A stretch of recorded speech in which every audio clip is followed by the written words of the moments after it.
from Jamil Ahmad, Canadian experience with the off-the-shelf aseptically processed costal cartilage segment allografts and complex rhinoplasty. So, all right, great. Thanks a lot, Mike.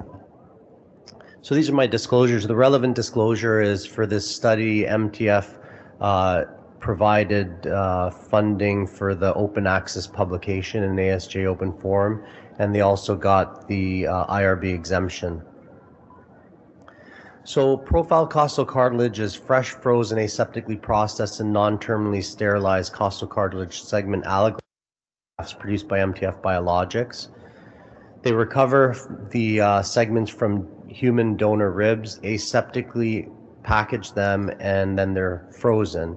So the difference between this product and previous irradiated rib cartilages is that the way the radiation is done to the rib is different. So they're irradiated as a batch, so a bunch of segments, and they're radiated at a much lower dose than previous irradiated cartilages. And then they're sent frozen, and they can be thawed within 20 minutes and washed in the operating room prior to implantation. So the impetus for this was to examine my own experience. I'm in Canada, so we have to get this from the US.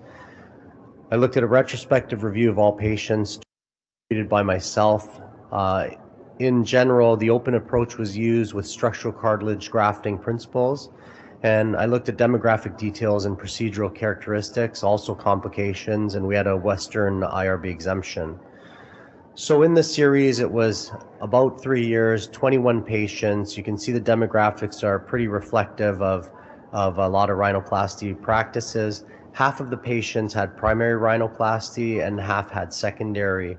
Now, in primary rhinoplasty, the costal cartilage segment allografts were used in cases typically that I would consider more complex. So it would be patients who are post-traumatic, who may have septal perforations, or who need augmentation, so a significant amount of cartilage is required. And these are the types of grafts. So most commonly, alar contour and septal extension grafts were carved from the costal cartilage segment allografts, also columellar struts, extended spreader grafts, and then splinting grafts, which are essentially for a midline septal extension graft, putting a bilateral splinting grafts to fix that in the midline to the caudal septum. And then in one patient, I used diced cartilage. So it's important when you're carving this product, just as it would be with autologous rib, is that you have to carve it in the right dimension. You can see there you carve the same product the wrong way, you get a significant amount of warping. And so here's an example of a patient. So this young woman had dorsal fullness. She has under-rotated tip with a short infratip lobule. She has columellar retraction. And then she has very thick skin. And so this is what was done, component approach. She had bilateral auto spreader, flaps, caudal septal extension grafts, phallic trim tip suturing, and then alar contour grafts were also made from the costal cartilage segment allografts. And so this is what she looked like, and that's what I mean by splinting grafts. So you can see the costal cartilage segment allograft as a septal extension graft in the middle, and then in the anterior and posterior caudal septum, you see these bilateral splinting grafts to hold it in the midline. And then there's some crushed or morselized cartilage onlay infratip graft there to soften the result. This is a result at 15 months, so improvement in the dorsal aesthetic lines and the profile, strong tip support. You can see that with her thick skin, she's still very edematous. If you look at the basal view, how shiny and swollen it still looks. So it'll take some time for that to settle and improve. Then here's a typical secondary case. So this man had rhinoplasty. He also had a synechiae and a inferior septal perforation. And you can see he has this exaggerated infratip lobule, very stark supertip break, prominent lateral crura, and then weak alar rims, and poor alar columellar relationship with alar retraction.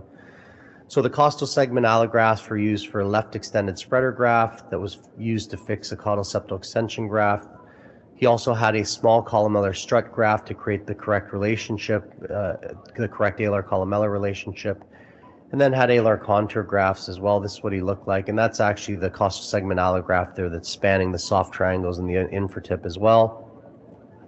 And then this is him at 2 years post-op, so an improvement in the profile and tip shape.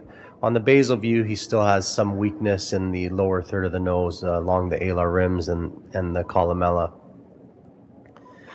So I did do revisions on 2 patients more than a year post-op, and that was a good opportunity to actually look at the cartilage. So this is a alar contour graft in one of the patients. So it looked exactly as you would expect it, the way it was put in. There was no resorption. And the only instance where I felt that there was some resorption was in a patient early in the series. I did autologous temporal fascia, diced cartilage using the costal cartilage segment allografts, and I felt that there was a lot more resorption than what I see when I do it with the patient's autologous cartilage. And there could be a variety of reasons for that. I think personally, sometimes the size of the diced segments, it's very difficult to get it small enough when you're dicing this product versus, let's say, septum or ear cartilage, and that may be a big factor of why there was more resorption.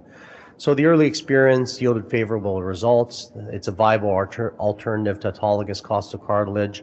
Certainly avoids donor site morbidity and the significant complications, that I want to avoid at outpatient surgery center. Thank you.